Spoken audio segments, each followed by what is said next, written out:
Solution. Yes, Jaseena miss ആണ്. എടാ മക്കളെ, 4 മാർക്കിന്റെ ചോദ്യം പോലെ തന്നെ വളരെ ഇമ്പോർട്ടന്റ് ആണ് ഈ 1 മാർക്കിന്റെയും 2 മാർക്കിന്റെയും ഒക്കെ ചോദ്യങ്ങൾ അല്ലേ. കാരണം ഇവയെല്ലാം നമുക്ക് നേടാൻ പറ്റിയെങ്കിൽ, അത് സ്കോർ ചെയ്യാൻ പറ്റിയെങ്കിൽ മാത്രമേ നമുക്ക് A+ എന്ന ഒരു ലക്ഷ്യത്തിലേക്ക് നമുക്ക് എത്താൻ പറ്റുള്ളൂ അല്ലേ. സോ നമ്മുടെ ഓണം എക്സാമിന് വരാൻ ചാൻസ് ഉള്ള 1-2 മാർക്കിന്റെ ചോദ്യങ്ങൾ നമ്മൾ വളരെ കുറഞ്ഞ സമയം കൊണ്ട് ഡിസ്കസ് ചെയ്യാൻ പോവാണ്. സോ അധികം ഞാൻ ലാഗ് അടുപ്പിക്കുന്നില്ല, നമുക്ക് പോവാം. നോക്കിക്കോളാം, നമ്മുടെ ഒന്നാമത്തെ ചാപ്റ്റർ അല്ലേ. നമ്മുടെ ഒന്നാമത്തെ ചാപ്റ്റർ ഏതായിരുന്നു? നമ്മുടെ ചട്ട്പടിന്റെയും നട്ട്കട്ടിന്റെയും ചാപ്റ്റർ. പിടിച്ചോ, 1 മാർക്കിന്റെയും 2 മാർക്കിന്റെയും ചോദ്യങ്ങൾ. ഒന്നാമത്തെ ചോദ്യം, കോൺസാ പ്രസ്താവ് സഹി ഹേ? താഴെ തന്നവയിൽ ശരിയായിട്ടുള്ള പ്രസ്താവന ഏതാണ്? നോക്കാം. ഒന്നാമതായിട്ട്, ചട്ട്പട് കോ കാഗസ് കി നാവ് ബനാന ആതാ ഹേ. നമ്മുടെ ചട്ട്പടിന് എന്താണ്? കടലാസ് തോണി ഉണ്ടാക്കാൻ അറിയാം. നട്ട്കട്ട് കോ തൈർന ആതാ ഹേ. നട്ട്കട്ടിന് നീന്താൻ അറിയാം. നട്ട്കട്ട് കോ കാഗസ് കി നാവ് ബനാന ആതാ ഹേ. നട്ട്കട്ടിന് കടലാസ് തോണി ഉണ്ടാക്കാൻ അറിയാം. ചട്ട്പട് കോ ഗിട്ടി പൈറാന ആതാ ഹേ. നമ്മുടെ ചട്ട്പടിന് ഇങ്ങനെ കല്ലിങ്ങനെ എറിയാൻ അറിയാം. എന്താണെന്നുള്ള ഇപ്പൊ തന്നെ നിങ്ങൾക്ക് ആൻസർ കിട്ടിയല്ലോ അല്ലേ. ഏതാണ് ആൻസർ? യെസ്, നമ്മുടെ നട്ട്കട്ടിന് കടലാസ് തോണി ഉണ്ടാക്കാൻ അറിയാം. നെക്സ്റ്റ് ക്വസ്റ്റ്യൻ, ചട്ട്കീലി ധൂപ് വിശേഷൻ ശബ്ദ കോൺസാ ഹെ? ഗ്രാമർ ഭാഗമായി ബന്ധപ്പെട്ട അല്ലെ. അപ്പൊ ഈ ചട്ട്കീലി ധൂപിലെ ഏതാണ് വിശേഷൻ ശബ്ദം എന്നാണ് ചോദിക്കുന്നത്. വളരെ സിമ്പിൾ ആണ്. നമുക്കൊരു ചെറിയൊരു ട്രിക്ക്, നിങ്ങൾക്ക് അതിന്റെ അർത്ഥം മനസ്സിലായിട്ടില്ലെങ്കിലും ഒരു ചെറിയ ട്രിക്ക് നിങ്ങൾ ഉപയോഗിച്ചാൽ മതി. ഇവിടെ നോക്കിക്കേ, ചട്ട്കീലി എന്ന് പറഞ്ഞൊരു വേർഡും ധൂപ് എന്നൊരു വേർഡും തന്നിട്ടുണ്ട് അല്ലെ. കത്തുന്ന സൂര്യൻ എന്നാണ് പറയുന്നത്.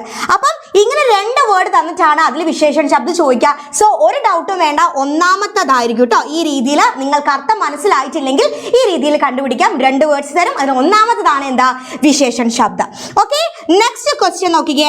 നട്ട്കട്ട് കോ രാസ്തേ മേ ക്യാ ക്യാ കർനെ മേ മസ ആതാ താ? നട്ട്കട്ട് വഴിയിൽ എന്തെല്ലാം കാര്യങ്ങൾ ചെയ്തിട്ടാണ് അവൻ രസിച്ചിരുന്നത്, സന്തോഷം കണ്ടിരുന്നത്? 2 മാർക്കിന്റെ ചോദ്യമാണ്. നോക്കിക്കേ, പോക്കർ കോ പാനി കെ അന്തർ കി? ആ കുളത്തിലെ വെള്ളത്തിനടിയിൽ കൂടെ പോകുന്ന അല്ലെ. മച്ലിയാം ഓർ പാനി കെ ഊപ്പർ കി ബത്കേം ദേഖന? അതായത് അടിയിലൂടെ പോകുന്ന മീനുകളെയും മുകളിലൂടെ പോകുന്ന താറാവുകളെയൊക്കെ കാണാം. ദെൻ ഗേത്തുമേം ഗുസ്കർ ഗാനെ കി ചീസേം ഗോജന? വയലിലൂടെ പോയിട്ട് വല്ലതും തിന്നാൻ കിട്ടുമെന്ന് തെരയാ. പിന്നെയോ ബാഗ് സേ? തോട്ടത്തിൽ പോയിട്ട് ആം യാ അമ്രൂദ് തോടന? മാങ്ങയോ അല്ലെങ്കിൽ പേരക്കയോ ഒക്കെ പറിക്കാം. നാലേക്ക് ഇധർ ഉധർ ചലാങ് മാർന അല്ലെ. തോട്ടിൽ നിന്ന് അങ്ങോട്ട് അവിടെ നിന്ന് ഇങ്ങോട്ടൊക്കെ ചാടി കളിക്കുക. നദിക്കോ നിഹാർന? അതിൽ, അതായത് കുളത്ത് പോയി കുളിക്കുക, കാണുക, അതൊക്കെ ആയിരുന്നു എന്താ? നമ്മുടെ നട്ട്കട്ടിന്റെ ഉല്ലാസം കണ്ടെത്തുന്ന കാര്യങ്ങൾ എന്ന് പറയുന്നത്. Okay, yes. അടുത്ത ചോദ്യം, നട്ട്കട്ട് നദി മേ കേസേ ഗിർ പടാ? നട്ട്കട്ട് എങ്ങനെയാണ് നദിയിലേക്ക് വീണത്? 2 മാർക്കിന് ചോദിക്കും. വഹ നദി മേ കശ്തി ബഹായ और अपना बस्ता उठाने के लिए चुकना पाव फिसल नदी में गिर पड़ा. അപ്പൊ എന്താ പറയുന്നത്? അവൻ എന്താണ്? തോണി ഇങ്ങനെ, കഷ്തി എന്ന് പറഞ്ഞ നാവാണ് കേട്ടോ. തോണി ഇങ്ങനെ ഒഴുക്കുന്ന സമയത്ത് എന്ത് ചെയ്യാണ്? കാല് വഴുതിയിട്ടില്ലേ, അതായത് ഒടുക്കുന്ന സമയത്ത് പെട്ടെന്ന് ബാഗ് എടുക്കാൻ വേണ്ടിയിട്ട് കുനിഞ്ഞ സമയത്ത് എന്ത് ചെയ്യാണ്? സ്ലിപ്പായിട്ട് എന്ത് ചെയ്യാണ്? വീഴാൻ. അടുത്തത്, ചട്ട്പട് കോ ക്യോ ഗുസ്സ ആയ അല്ലെ. ചട്ട്പട്ടിന് എന്തുകൊണ്ടാണ് ദേഷ്യം വന്നത്?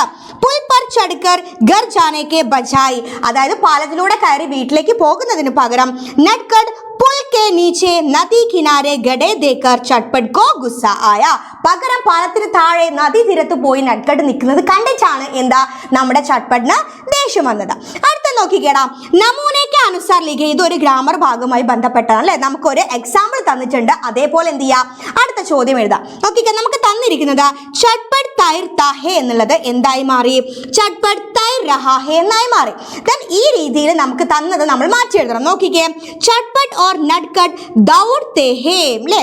ചട്ട്പട് ഓർ നട്ട്കട്ട് ദൗഡ്തേ ഹേ എന്താണ്? അവർ ഓടുന്ന കാര്യം അല്ലെ. നട്ട്കട്ടും ചട്ട്പട്ടും എന്താണ്? ഓടി അല്ലെ. നിങ്ങൾക്ക് ആ ഒരു സീൻ ഓർമ്മയില്ലേ? യെസ്, അത് നമ്മൾ എന്ത് ചെയ്യണം? ചട്ട്പട് തൈർ രഹാഹേ എന്നതുപോലെ നമ്മൾ മാറ്റി എഴുതണം. എങ്ങനെ എഴുതും?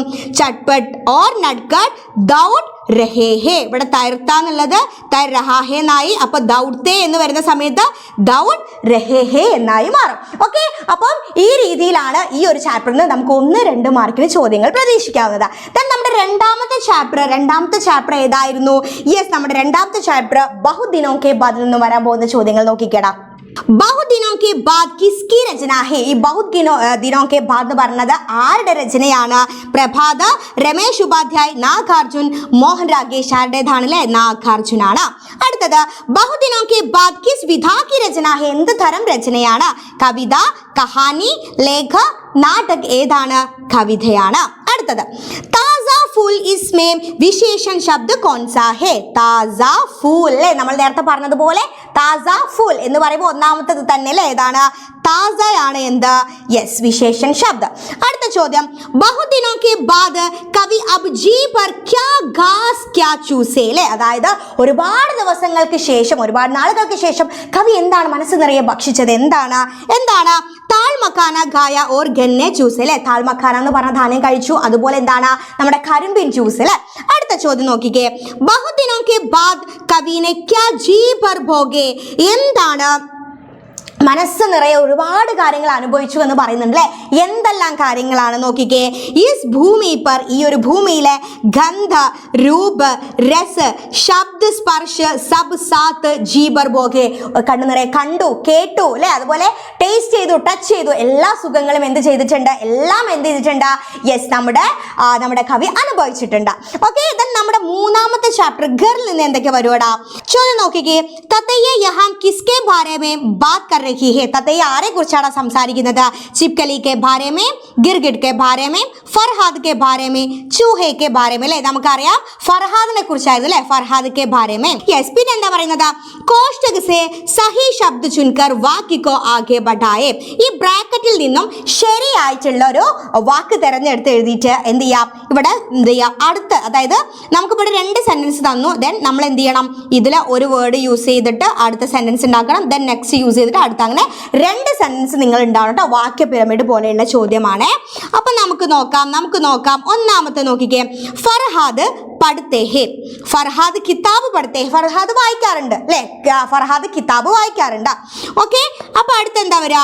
റോസ്. അപ്പൊ നമുക്ക് വേണമെങ്കിൽ എങ്ങനെ എഴുതാം? ഫർഹാദ് എന്ന് പറയാം നമുക്ക്, റോസ് കൊടുക്കാം, റോസ് കിതാബ് പഠിത്തേ ഹേ എന്ന് നമുക്ക് കൊടുക്കാം. അതുപോലെ ഫർഹാദ് റോസ് കിതാബ് എങ്ങനെ പറയാം? ധ്യാൻ സേ എന്ന് കൂടെ, ശ്രദ്ധയോട് കൂടി എന്നും കൂടി നമുക്കിവിടെ ആഡ് ചെയ്ത് കൊടുക്കാം. ഓക്കെ, ദെൻ അടുത്ത ചോദ്യം, ഹമാരി तरह दीवारों खिड़कियों या छत से उनका गाज लेना देना नहीं है, यहाँ फरहाद के प्रति प्राणियों का कौन सा मनोभाव प्रकट होता है? അല്ലെ പറയുന്നുണ്ടല്ലേ, ഞങ്ങൾ ഉപയോഗിക്കുന്ന അത്ര സ്ഥലം പോലും ഫർഹാദ് ഉപയോഗിക്കുന്നില്ല, അതായത് മേൽക്കൂര ആയിക്കോട്ടെ താഴെ ആയിക്കോട്ടെ ഞങ്ങൾ ഉപയോഗിക്കുന്ന അത്ര പോലും ഫർഹാദ് ഉപയോഗിക്കുന്നില്ല എന്ന് പറയുന്നുണ്ടല്ലേ. എന്താണ് അതിനുള്ള കാരണം നോക്കിക്കടാ. ഫർഹാദ് സബി ജീവിക്കോ പ്യാർ കർത്താ ഹേ, ഫർഹാദ് എല്ലാ ജീവികളെയും എന്താണ് ഭയങ്കരമായിട്ട് സ്നേഹിക്കുന്നുണ്ട് അല്ലേ. 2 മാർക്കിന്റെ ചോദ്യമാണ്. വഹ് കിസി ബി ജീവക്കോ സഥാത നഹീം, ഒരാളെയും ഉപദ്രവിക്കുന്നില്ല അല്ലെ. സബ്കോ വഹ് അപ്നാ ഘർ രഹ്നെ കേ ലിയേ ദേതാ ഹേ, അതായത് എല്ലാവരും അവരവരുടെ വീട്ടിലാണ് താമസിക്കുന്നത് എന്നുള്ളൊരു തോന്നൽ എല്ലാ ജീവികൾക്കും ഉണ്ടാക്കാൻ ആര് ശ്രമിക്കുന്നുണ്ട്? നമ്മുടെ ഫർഹാദ് ശ്രമിക്കുന്നുണ്ട് അല്ലെ. അടുത്ത നോക്കിക്കേ, ഗർ നാമക കഹാനി കിസ്കാ ഹേ, ഗർ എന്ന് പറഞ്ഞത് ആരാണ് എഴുതിയിരിക്കുന്നത്? പ്രഭാതാണ്. ദെൻ കോൺ സടക്ക് പാർ കർ ആയാ ഹേ, ആരാണ് ആ റോഡ് ക്രോസ് ചെയ്തിട്ട് വന്നത്? യെസ്, നമ്മുടെ ചിപ്കലയാണ്. ഓക്കെ, നമ്മുടെ അവസാനത്തെ ചാപ്റ്റർ നോക്കിക്കേടാ. ഫൂൽ കിസ്കി രചന ഹേ, ഫൂൽ ആരുടെ രചനയാണ്? ആരാണ് എഴുതിയിരിക്കുന്നത്? ദാമോദർ ഷാ മിശ്രാണ്. അടുത്ത ചോദ്യം, ഫുൾ കിസ് വിധാ കി രചന ഹേ, സിമ്പിൾ ആണ്, നമുക്കറിയാം എന്താണ്? കവിതയാണ്. അടുത്തത്, കവി കെ റായ് മേ ബच्चे യഹാം കിസ്സേ വഞ്ചിത് ഹോ ഗയാ ഹേ, കവിയുടെ അഭിപ്രായത്തിൽ ഈ ഫൂൽ എന്ന് പറഞ്ഞ ചാപ്റ്ററിൽ കുട്ടികൾ എന്തുമായി ബന്ധപ്പെട്ടാണ്, എന്തുമായിട്ടാണ് വഞ്ചിക്കപ്പെട്ടു എന്ന് പറയുന്നത്? നോക്കിക്കേ, ഫൂലോं की पहचान से സ്കൂൾ ജാനെ സെ, പൂക്കളെ തിരിച്ചറിയുന്നതിൽ, സ്കൂളിൽ പോകുന്നതിൽ, ആംഗൻ മേ ഖേൽനെ സെ, മുറ്റത്ത് കളിക്കുന്നത്, പുസ്തക പഠനെ സെ, പുസ്തകം വായിക്കുന്നത്. നമുക്കറിയാം എന്താണ്? ഫൂലോं की पहचान से, പ്രകൃതിദത്തമായ പൂക്കളെ തിരിച്ചറിയുന്നത്.